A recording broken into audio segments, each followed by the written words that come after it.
थारैनो गिबियावनो आं रायजो राजा आरो जोंनि बुथ कमिटिनि दैदेनगिरि आरो प्राइमारि कमिटिनि दैदेनगिरि बिथांमोनखौ साबायखर होगोन। ब्लक कमिटिया बा मिरु कमिटिया बिथोन हरनाय बायदियै दिनै कक्लाबारि समस्तिनि बुथ सन्मिलनखौ जेरैबायदि हांख्रायदो बे हांख्रायनाय बायदियै बिथांमोना बाहागो लाफैनानै जाफुंहोनायनि थाखाय बिथांमोनखौ आं साबायखर बावदों। आरो लोगोसे फैबाय थानाय समफोराव दिनै जेरैहाय जोंखौ हेफाजाब होदों, फैबाय थानाय समफोरावबो बिथांमोना अरायसमबो बिनिख्रुइ रासिनै जोंखौ हेफाजाब होगोन होननानै आं आसा खालामबाय।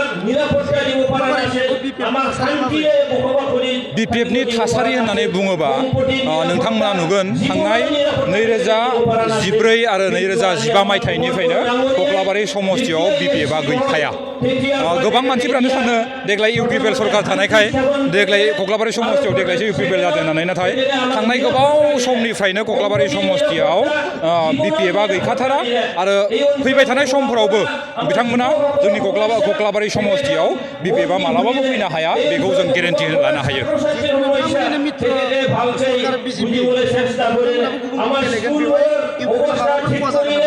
इउपिपिएलआथ' जेबो खहा जाया, माबायदि गेलेगोन बेयो गोजौनि बिथोन बायदियै जों मानिना लागोन। नाथाय जिया जेरैहायानो गेलेया मानो इयो जोंनि मोजांनि थाखाय जागोन आरो इउपिपिएलनि लाबनि थाखाय जागोन, बेयो खहानि थाखाय जानाय नङा।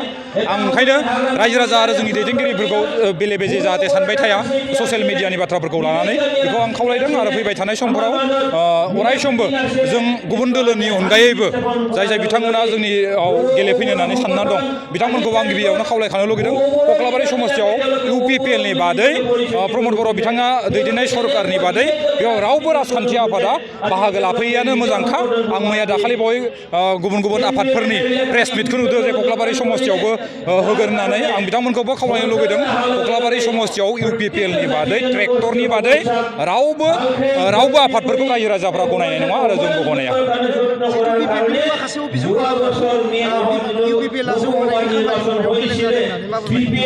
जौगानायनि खामानि मावदों मावाखै बिपिएफआ होननाय मथे जागोन नामा? इउपिपिएलआथ' बा सरकाराथ' बिपिएफनि होननाय मथे सोलियाना।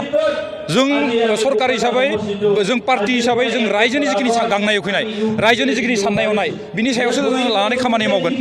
बिपिएफनि होननाय मथे जों खामानि मावाना। बिपिएफआ अपोजिसन, बिथांमोना अरायसमबो जोंखौ नङा होनना बुंनो नागिरो, जुदिबो नंगौ।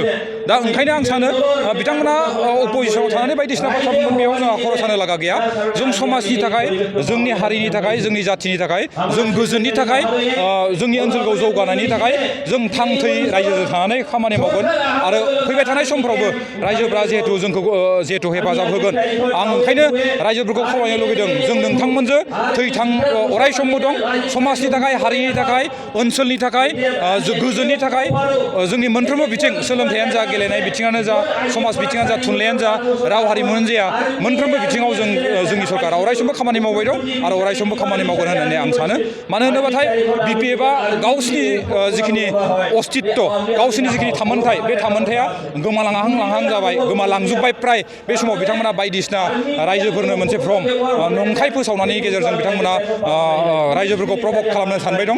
ओंखायनो आं रायजो राजा बिथांमोनखौ खावलायनो लुगैदों बिपिएफनि जिखिनि प्रभक खालामनाय बा गुबुन दोलोनि आफादफोरनि जिखिनि रायजोखौ थगायनो नागिरनाय, बे थगायनो नागिरनायनिफ्राय जाहाथे रायजो राजाफ्रा जानगाराव थायो बेखौ आं खावलायबाय। आरो नोंथांमोनाबो एसे बुजिनो लानाया बा बुजिनो नाजानाया दरखार दं। मानो होनोबाथाय दिनै थांनाय बोसोरनिफ्राय, थांनाय MP इलेक्सननिफ्राय दिनैसिमहालागैबो बिपिएफनियाव सोर दैदेनगिरि बिथांमोना दं? खालि एक्जिस्टिं MCLA नि बादै रावबो बिपिएफनियाव बिथांमोननि दैदेनगिरिफोरा गैला। आंहा मोनसे फोथायनाय दं फैबाय थानाय समफोराव इलेक्सननि खाथियाव एक्जिस्टिं बिपिएफनि MCLA फ्राबो इउपिपिएलजों जइन जागोन होननानै जोंहा मोनसे फोथायनाय दं आरो मोनसे खौरां दं। ओंखायनो बिपिएफ दोलोखौ दोबैलांनाय आफादफोरजों जोंनि रायजो राजाफ्रा खारफानाङा आरो जोंनि दैदेनगिरिफ्रा खारफानाङा होननानै आं सानो।